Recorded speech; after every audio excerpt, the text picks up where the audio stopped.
meu Radu Ștefan. Salut!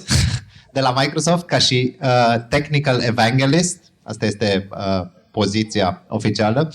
Și astăzi sunt aici să vă vorbesc despre soluțiile noastre, mai ales pentru startups. În primul rând, toată lumea în sală vorbește și înțelege limba română? Sau avem pe cineva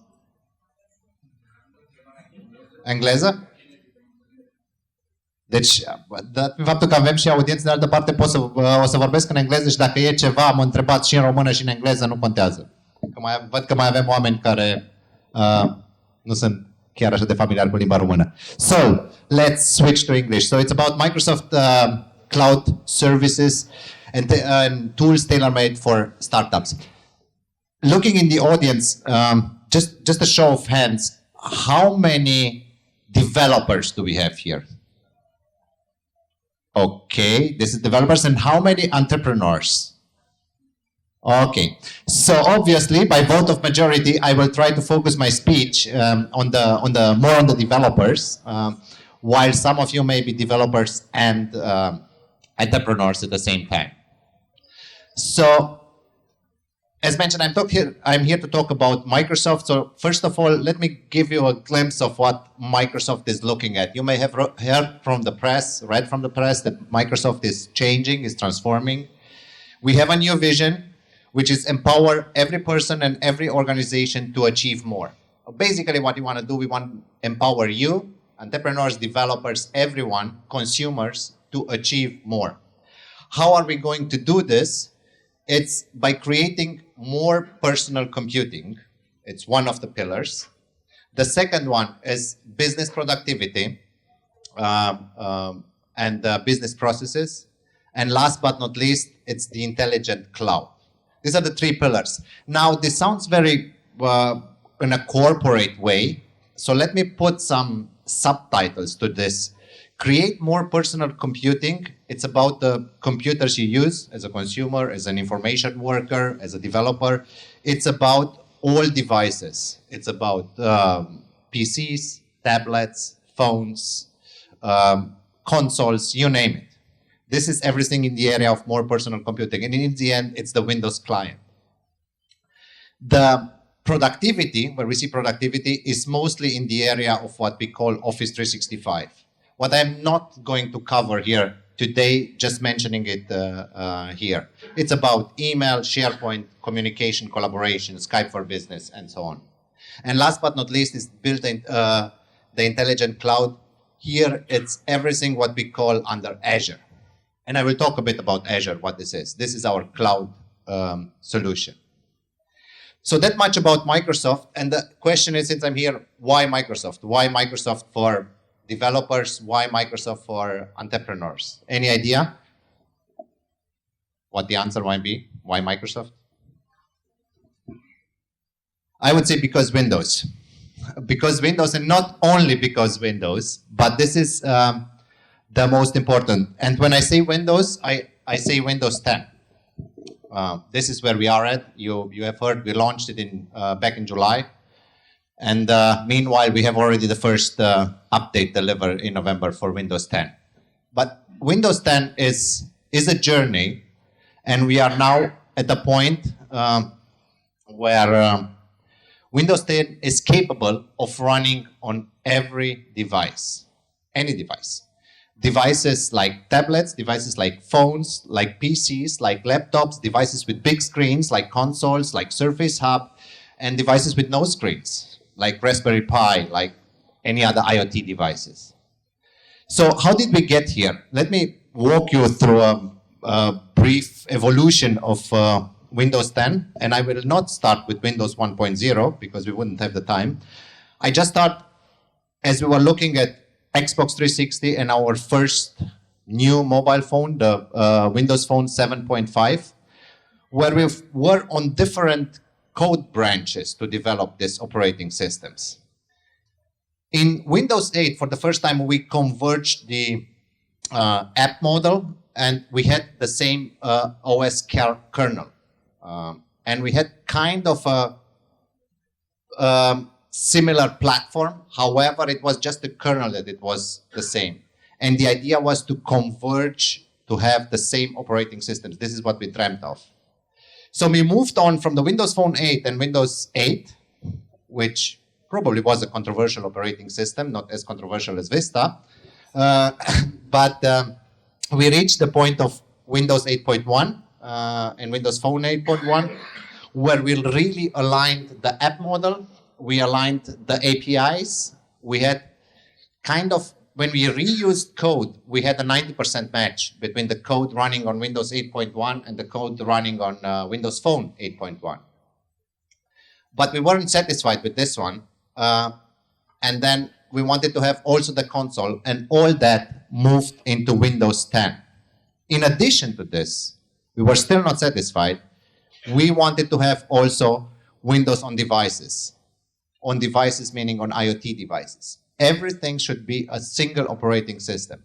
And this is it, Windows 10 running on IoT, mobile, PC, console, Surface Hub, and even on holographic if you talk HoloLens.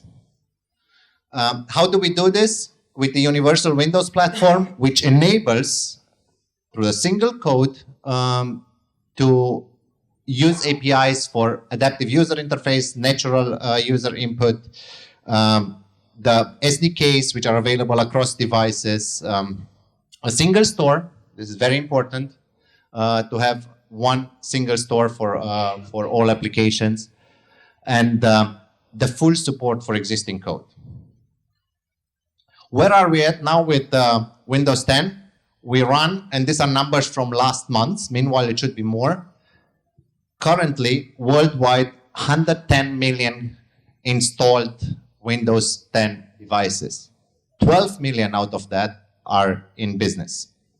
And why I say that, why is this an important number? Because as a developer, you might develop code, and nowadays you develop code also for mobile or for any other platform. This is 110 million now, but it will grow. And Windows has the biggest operating system base. If you look across all versions, only Windows 10 is ready to run your application on any device. However, there are out there a lot of Windows 8, a lot of Windows 7 especially, and quite some Windows XP that will be upgraded to Windows 10. And this number will go in the billions. So, since I'm talking about Windows 10, the other question what came up, it's why Windows 10? And now with the focus on 10. Anyone knows why we call it Windows 10, which is the last version of Windows, as you surely know? Because we could not have Windows 9. What would have stopped us from having Windows 9? Windows 95. Yeah, it is a possible solution. What we say, and this is just to have here a more relaxed atmosphere, is because Windows 7, 8, 9. And if anyone didn't get it, it's Windows 7, 8, 9. So we stayed with Windows 10. There is no other better explanation for that. Good. I was talking about the install base and about the 100 millions of devices. What do researchers and independent researchers say about Windows 10? And this is a study published last night. I just edited last night with the presentation from Gartner. And they predict, and most of Gartner predictions came true, that the migration to Windows 10 will be the fastest. And they do not say like this. We do not pay them to say so. So they are very keen on having a research on the background of this one. It's they predict that 50% of the enterprises will have started Windows 10 deployments by January 2017. They have to do this because most of the enterprises, wisely, are still on Windows 7. This was the big investment. So, you know, every couple of versions, companies and also consumers do a big investment in operating system. So probably looking back in the history of Microsoft, everyone was running, let me see how far I should get back, Windows 3.11. Yeah? This was the base Windows. Many of you may have not used it. Then it came Windows 95 and Windows 98, and everyone was using 98. After that, we had Millennium, a flop, of course, and then came Windows 2000, and everyone migrated to Windows 2000. And then other versions in between until we reached Windows XP, probably one of the best operating systems, people would say. At that time, 2003, it was. And there was a huge user base on Windows XP. Then we came out with Vista. Still a question why we did that, but then well, even Steve Ballmer used to say that Vista sucks. This was what he mentioned. Well, nearly nobody migrated to Vista. But then we had Windows 7, again, probably one of the best operating system at its time. And the whole user base from Windows XP migrated to 7, where they are at now. People did not migrate to 8, or very few migrated to 8, to 8.1. But now with Windows 10, they will, because the operating system is good. And second of all, the support for Windows 7 will also expire, like we had the expiration of Windows XP recently. Support for Windows 7 will expire in 2020. It sounds like far away, but when planning and enterprises, they look at this and they have to start deployments early on, not to reach the end of support. And then I will talk less about the other points. By 2019, organization will deliver twice as many applications remotely compared with 2015. What does this mean?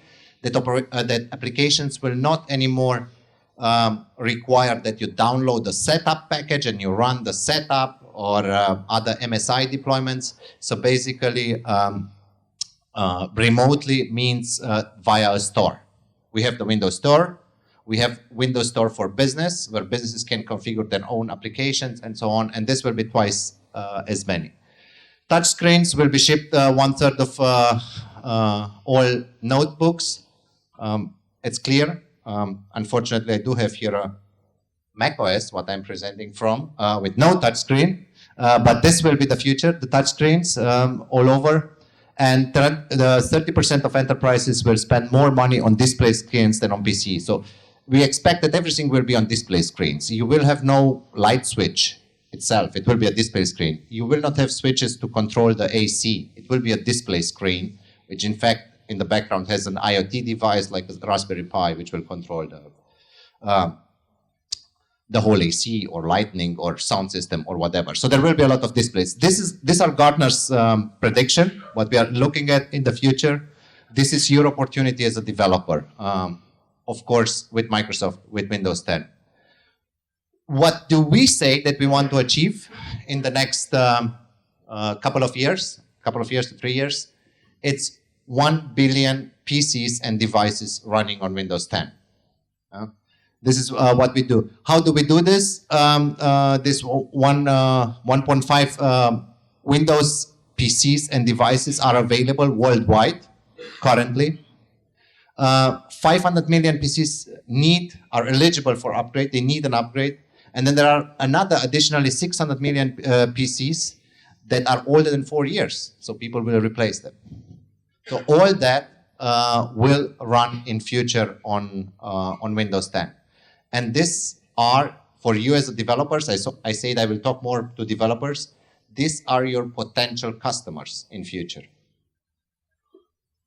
One operating system, one developer platform, I will talk about the platform, one store, and Windows as a service. That's what you will see on all devices, and what is better, your existing code still works. Existing code means if you have programmed on top of WPF or on top of Win32. They still run on Windows 10. They can be also easily migrated into the Universal Windows platform. I would have had an app to show you how what Windows Universal app means. It's difficult to show this on a Mac. What I do have here. So I will skip this part. Let me give you the story around this, what this would have been, and it would be able to run on my Surface. It's one code, it's just a hello world, what I can compile, show it to you how it runs on my PC, and then the very same code, taking it from the PC, copying to the mobile phone, and running it from the mobile phone, and this having the same functionality of Hello World. So it's the very same code which you can take, compile, and move to Windows Mobile. You do not need not even a separate compilation to run it on mobile. Good. What's the platform to do this? Since I talked to developers here.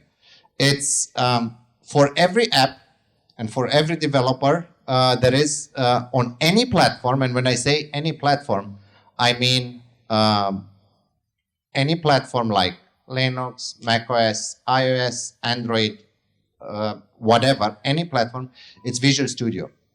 I will talk in a couple of slides about Visual Studio and what you can achieve with that and how you can get that. First of all, Visual Studio is not only available for Windows. We know many people do not run, unfortunately, Windows 10. They do run other operating systems like OS X, like Linux. And for all, we have the Visual Studio Code. Here you can see a screenshot of Visual Studio Code for Windows. The code, you cannot really see it, but this is a Visual Studio Code running on Linux. And this is Visual Studio Code running on macOS. Any platform, you can go ahead and code with it. What applications can you develop using Visual Studio? It depends on what are you looking at. We see this from two perspectives. When you develop an application, either you look for the rich experiences, like having client applications, or for the breadth of devices, where you say, I'm going to develop applications for iOS, Android, Windows Mobile, or even applications that run on a web platform. So when you deliver rich applications, you typically use in the Windows ecosystem the WPF or the Universal Windows app, or you use Win32 if you're still with C++. When you develop for breadth of device, in order to keep that with a Visual Studio, rich experiences across platforms, you add Xamarin. We have support for Xamarin and Visual Studio. And then you can use your C++, your C#, WPF to develop across applications. The same for the breadth experiences, where in the background you typically run HTML, JavaScript, and so on. We do have Visual Studio tools for Apache Cordova. So all that, as you can see, the trend is somehow to enable developers to develop for whatever platform, on whatever platform, with our tools. Microsoft clearly became more open towards the open source platforms. And this is also seen with our cloud solution in Azure, because I promised you I will talk a few minutes about Azure. Since you develop and you develop for rich experiences, but especially for the breadth of devices, you typically do not want to put the logic and the database, you do not put them on the device. You would not do an application and put the database on the iPhone. Yeah. You need a backend. You need a backend service. And especially you need the backend in order to allow experience across multiple devices. You want the very same application to be available from your iPhone and then to be available from the iPad or from the Windows Mobile or even cross-platform. That's why you need to keep your data in the backend. So when we talk backend, we talk Microsoft Azure. That's the cloud platform built for business. I heard in several presentations before, people, when they think cloud, everyone is thinking AWS. We surely do not have yet the awareness what is possible to do with Azure. And many times people think Azure is an infrastructure as a service. So hosting, where you can put your virtual machines and run them there. Well, indeed, we do have 22 data centers in 24 regions, I guess. Yeah. And on top of this, we have infrastructure services. We have possibilities to compute, to store, to network. As you can see, kind of 10 services down there for infrastructure as a service. But infrastructure as a service is not how we see the future in cloud computing. We see the future in cloud computing in platform as a service, and even more with your solutions on top with software as a service. So what do we have as offerings in platform as a service? I could probably spend the whole afternoon at least talking on this one, because this is our platform as a service. It's integration, web and mobile, developer services, databases, content delivery network, media delivery, analytics, IoT. Azure is huge, and it offers you any backend you would need in a platform as a service model. And nowadays we say you cannot build modern application without having such a backend system to use it for your application, because everything else, if you try to replicate this in your own data center or on your own devices, you are not able to scale where we are at with the technology nowadays. What does it mean to scale? This is what happens while in 60 seconds, while I talk to you about this slide, yeah, there are probably 60 new blogs created in the 60 seconds, 1,500 blog posts posted. What do we have else? We have Facebook somewhere. We have nearly 700,000 status updates and 80,000 wall posts only during the 60 seconds. And many more, 600 plus new videos on YouTube, accumulating in how many hours do they say here? 25 hours. 25 hours of video are uploaded in just this very 60 seconds. And in order to keep up with this velocity, this amount of data in the internet nowadays, you do need the right cloud solution. And the right cloud solution is Azure. And now, since I talked that much about what we do offer for developers, let me also take care of the entrepreneurs of the startups here. What is our offering for startups in the end? It's called BizSpark. You may have heard of it. And what is in this BizSpark? Offers you free Azure up to $750 per month, access to software and tools, developer store accounts, support, and so on. And this is an offer which you can take for 3 years. You can get BizSpark as a startup. There are some conditions to be eligible for that. Your company should not be older than 5 years in order to be eligible, because if you are beyond the 5 years, you're probably not a startup anymore.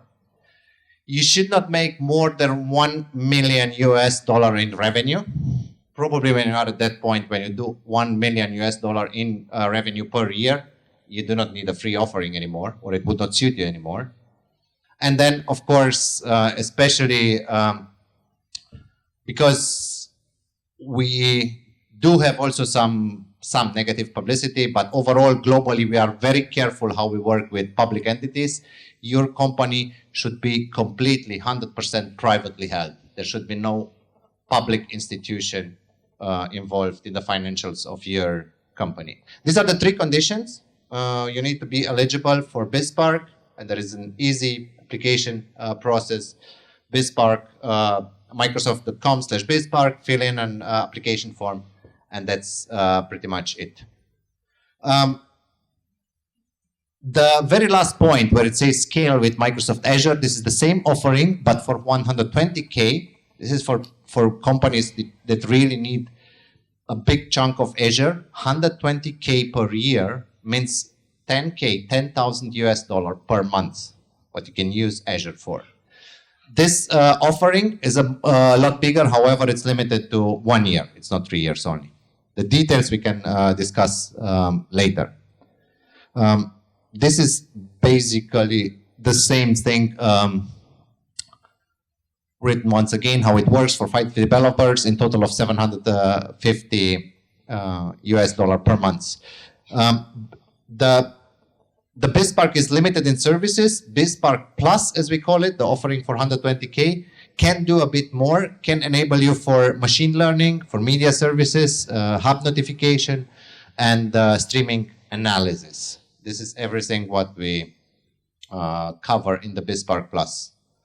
Since I didn't, on purpose, I left the slides out and didn't go that much into details because it might be not that interesting for developers. It's more the entrepreneurs, and we can take this offline and discuss it separately. And with that, I guess I have 5 minutes left for Q&A. But what I would want you to take away from this presentation, it's our slogan of mobile first, cloud first. It's not about the when. It's not about the if. It's about when you take it and you onboard it. Everyone has the same question in mind. Windows 10 is the OS, the operating system for any device.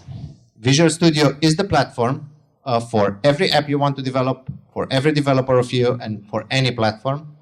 Azure is the cloud, Azure is the backend, and BizSpark is your offer for startup. You can follow me on the channels, being it Twitter, Instagram, Facebook, LinkedIn, whatever, you'll find me. With that, I would open for Q&A. Thank you. Just to repeat, the question was with the changes in Visual Studio, whether we have changes in prices.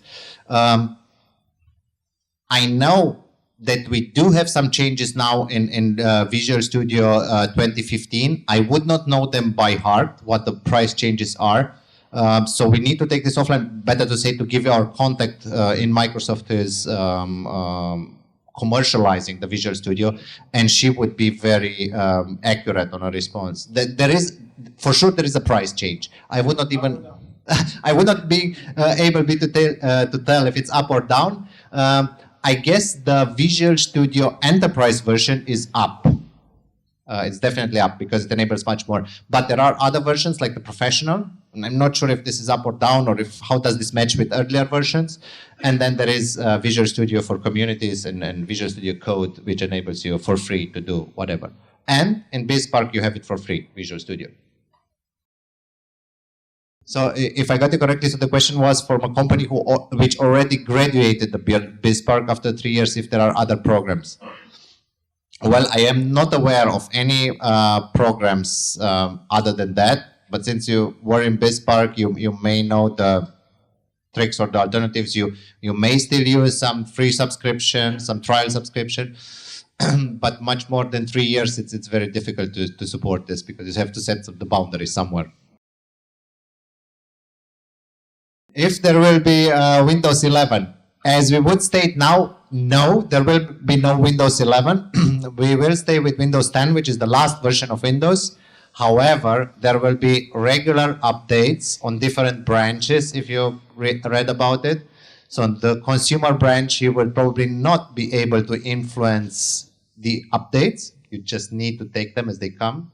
On the business branch, you have some possibility to influence it, and there are special branches where we are really careful with updates. If it's about, if Windows 10 runs on something like a medical device, which is very intensively tested and certified, you cannot just change the code running on this medical device without running tests and certifications and so on. So there are some exceptions, but everything else is Windows 10, continuous update. So Raspberry Pi can run a screen, as far as I know. What experiences we really do enable on Raspberry Pi, difficult to say right now, but most definitely you have the core OS and you can run anything you would run on any other device. You can run on Raspberry Pi. Still in the code, you need, whenever you code for Universal Windows app, you need to define your device family, and the code itself would check for any API available on the specific device. So whatever is enabled on the Raspberry Pi, and how it depends also how Raspberry Pi will evolve with the future and what other devices may appear. Then the APIs might not be available, but a desktop-like experience. Well, it's always difficult. You saw it with continuums with our phones, where with Windows Phone 10 and with Microsoft Lumia 950, we enable a desktop-like experience via Continuum. Still, I would not call it a desktop because it's very limited. It's the mobile operating system projected on a screen. And probably the same is true for Raspberry Pi. I do not know about Swift, but if you install Visual Studio on Mac, you will be able to code in any in any programming languages that are supported. We will just need to look it up what is available for tools in Visual Studio Code for macOS. But if you want to go with Swift, you might need to check if it's really available. I would think it is, but I'm not very familiar with Swift.